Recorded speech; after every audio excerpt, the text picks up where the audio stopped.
What's up guys? Di ana sa takaron sa isa ka authentic ramen house nga Susuro Kami Ramen. Na makita nimo sa 111 Dr. Pablo U. Abella Street, Labangon, Cebu City.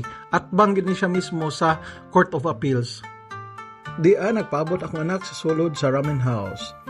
With a very warm, minimalist mixed with Japanese ambience na for sure, comfortable mo while kakaon mo authentic Japanese food o ramen. And ang service o food nila kay very exquisite. So, sa naman, order na ta.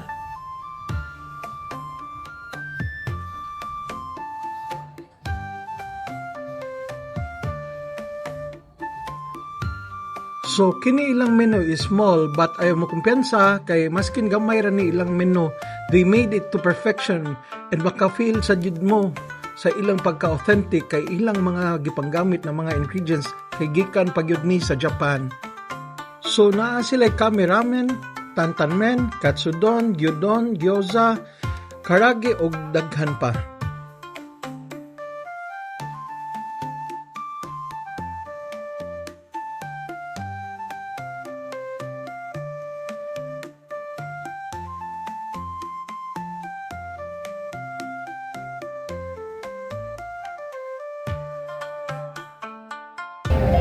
Chef, thank you sa food, Chef. Wow, kalami guys. So akong gipili kay tantanmen ug gyoza ni akong anak di man mahilig og ramen, so ang iyang gipili kay katsudon. So ngano naabot man mi diri kay tungod akong anak gusto makatry og Japanese food and I was thinking na this is the right place para i-try ang Japanese food. And yes, wadyo ko gamahay nga ni sulay mi diri. Ang ilang chef is very entertaining. And while galuto siya, daghan kay kong pangutanan niya about sa history aning Susuro Kami Ramen. Turns out na meaning de aning Susuro is slurry and Kami is God. So, slurry God di ay ang meaning sa ilang store. And believe ko sa mga owners aning Susuro Kami Ramen, kay mga batanon pa man ang mga owners ani. So, at first, wala di ko katuog nga mga batanon pa ni sila kay this kind of skill, my God. Hindi basta-basta nga makaluto og ramen. So, they started with a small food cart located in Taligsay.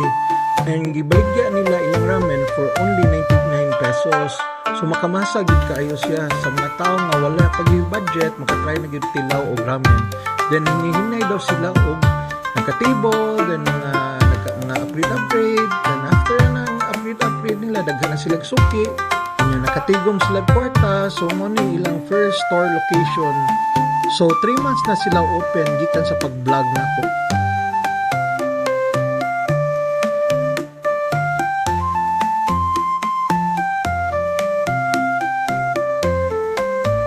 Kini nga time na nag-record mi mga 2 PM na siya. Then naka-timing lang ni na sila happy hour from 2 to 5 PM. Sa ilang happy hour, makapili ka kung say free, chahan or extra noodles.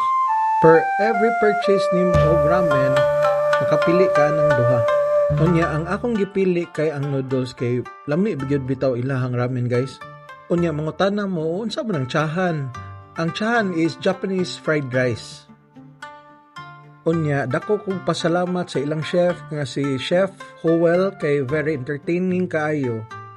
Unya, pagtubag sad sa mga pangutanan nako. Salute to you, chef.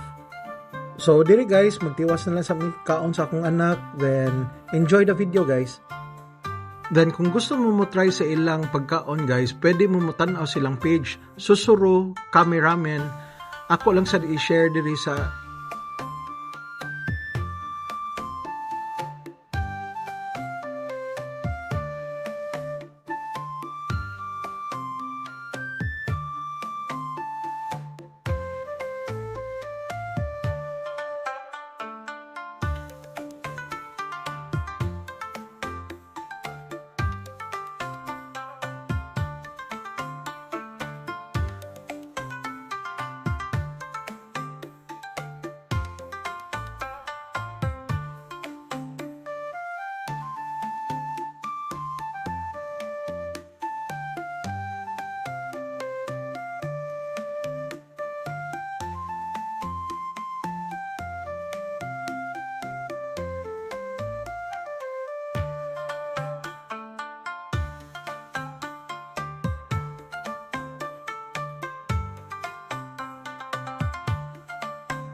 di na mada.